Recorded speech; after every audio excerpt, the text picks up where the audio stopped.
including the tier system. There was that okay, discussion all right, those as things. well. But the thing is, the governor understands protocol in every governmental matters. He got protocol with contracts. And that's what the union's saying. Nothing else. Well, let me ask you a question. Which comes first? Sorry before I forget it. Okay, and when you sorry. come to the negotiation, then you negotiate and want to say, well, okay, look, the man, give me your official suggestions for solving this problem, not just some across not table piece of conversation. And you're really I'm agreeing with you. And so, but then even if the union reps at that time, the president or his designee said, yeah, this sounds good and we're willing to agree, did they commit to that, or did they tell them, oh, we gotta go back to our members? Will you say they do? I don't know because I was not there. Or what your information saying to you? What my information saying to me? That they did, right? That they did, Well, yeah. Again, you understand, again, the bid part got to come through the contract. Then, am I not making sense here? Or? Brother Q? Yeah.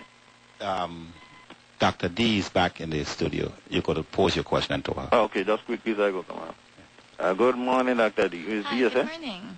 Morning. Yeah, for short. That's a nickname. Good thing, no problem. What's your position on this 8% with the governor, and how are you from an international teacher? Okay. What's your position and what's your actions on either side? I would like to tell you the truth, okay? I will be very, very plain and straightforward about it. Okay, when the government actually asked that around 500, that was the first one, right? Mm-hmm. 500 to 600 government employees are going to be laid off. I asked myself, am I ready for it? Of course, I said, what is my position in this country? Number one, I am an immigrant seeking for citizenship, seeking to become one of their citizens. But in place of, as a person who was brought here, who was raised here, and who was born here, compared to me as an immigrant, I should not be given a favor. So I said, if one door closed, maybe another window will open. And I said, it's all right, because they have to eat first before I will eat, because this is their country. And I say, why not? Number two, the government says that he's going to lay off people who are actually in part-time position, probation, and... I will hang up and listen. Thanks. Per diem. Yeah. Temporary workers. Temporary workers, right? Temporary workers. Okay. Before I got my green card, I said, okay, I am in a temporary position. They got me here when there was a shortage. Now there is no shortage. There is a deficit in the country. Therefore, I have to leave. Am I correct? Look at this. You were born here. You have the position. I was here when the position was vacant. Mm-hmm. But right now, you don't have anything for me. So what would I do? Yeah, but that's if we didn't need teachers. I think that... But you have to look for this. You have to look at priorities as well. You have to look at the priorities as well, as I was telling you. Now, they say 8% reductions of everybody, right? Mm-hmm. If I am actually receiving $5,000 a month and you will be receiving $1,000 a month, how would that 8% affect me and how it will affect you? If I am on a probationary position and you are actually in a permanent position, although I am receiving higher than you, I'm not affected. But look at those priorities. Yes. Yeah. That is why I say, if the government would really prioritize people, of course I will prioritize my people who were born here because they were the one to secure first. I am an immigrant. I have to leave. I have a different view on that, though. Because if I bring people from the outside to work in my country, it's my responsibility to take care of them. I'm not going to just use them, and because I go into a deficit, just push them to the side. In an international law, by law, you have to secure first your people. That is your people. You're not going to because you are in a state of emergency. Make sure that their exit is is It's Right. good. It's Right. right. Their exit is right. Right. But in an international position, right? In a state of emergency, who are you going to secure first? you gotta Your secure people. your people. So it's And I completely understand that. you're very modest in sharing that with And I completely understand that. Yeah, and I think you understood it from the time you accepted to come to St. Croix to Yeah. teach, that possibilities exist that you may not, although you have a contract, that your contract may not live out its time because things happen. I always believe that when a contract is being signed, Right. because it is actually favor in that particular time. I always believe in Absolutely, that. yes. Just like, for example, I don't know how do you value this. When I say to you, Carol, I will be as honest as I can to do this for this particular job. Right. But when something happened, there is a particular offer to me on another country, I would come to you. I said, Carol, I have actually done my best to do this, but right now, at this position, state of my life, I have to do something to another country, and I can no longer do this. So that's But I personal have- responsibility. And Yeah, that's yes. personal responsibility, and we have to take the repercussions about it. Yes. Right? Yes. And I like how you say, I like your attitude about when one door closes. You're not of the opinion like this is the beginning and the end of anything for you. And really, that's a good outlook on That's- life. You know, That's- period. That is part of one of the proposal too, that we have option, because right now, if they go where we can take the time off a year or two, I will do that. I will take a year off or two, and because I got skills, I could go and do other jobs. So Honestly, that will be an option. I'm sorry to intervene. Honestly and truthfully, those options, 8% reductions, how long? You say 2 years. Computing the numbers after 2 years, we still have deficits after 2 years. That's right. Terminations Oh. of 1,400 employees, there is also repercussions. All the sales They tax, bring consequences. sales tax, excise tax, all these taxes will not only cut down or will not only tear the income, but also tear down the revenue And spending. and spending. Yeah. So all of this. Let me hear from some of the callers. Morning, caller. Hello. Good Yes, morning. morning. Yeah, good morning, man. How y'all doing? Doing Good, all right. good.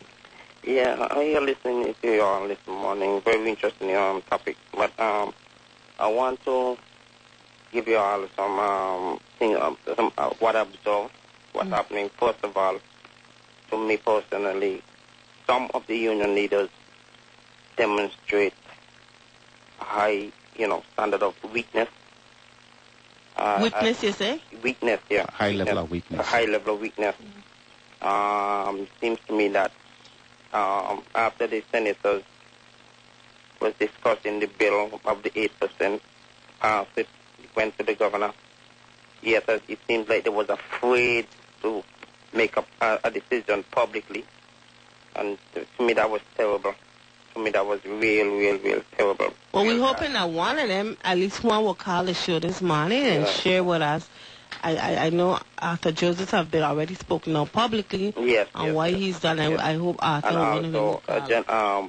the new union leader, or I forget his name, from St. Thomas for the police. Yeah, that was good also. But there are many of them that, it was really a shame. I even believe before the senators passed the bill, they should have started making some movement towards the court. So, because, first of all, the unions know they had no agreement with the legislature. You understand? Number two, the legislature within themselves supposed to know they didn't make any agreement with the union to say, well, they're going to take 8% from something that they never agreed to. They should know that was, some sort of constitutionally. We don't know that though. But we know that nobody could reach a contract between me and you. A third party can come in and interfere the agreement between me and you. Right. Okay? That's my argument there. The thing that I was asking this morning is because we're hearing that unions agree to the 8% cut, Yeah, and but- then we're hearing from another side saying that They did these not. union leaders didn't speak to the members. So it's a back and forth anyway. Okay, let's move on a bit.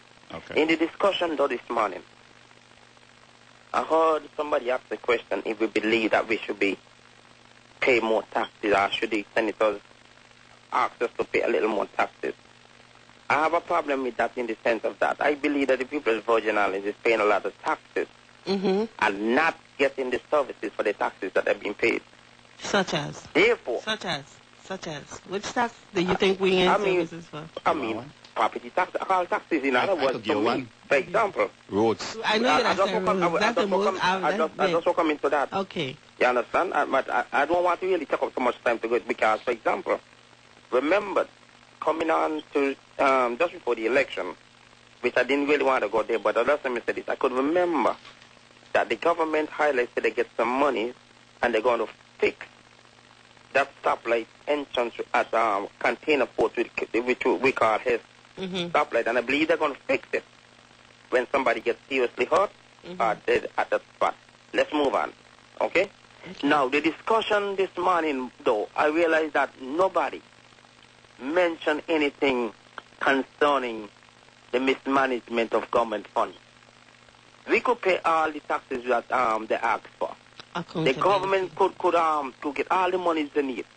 But except something being done concerning this mismanagement of monies, it is clear to the public that people are in position to really fix things that when time comes for them to move out of government, they set up a dynasty for themselves.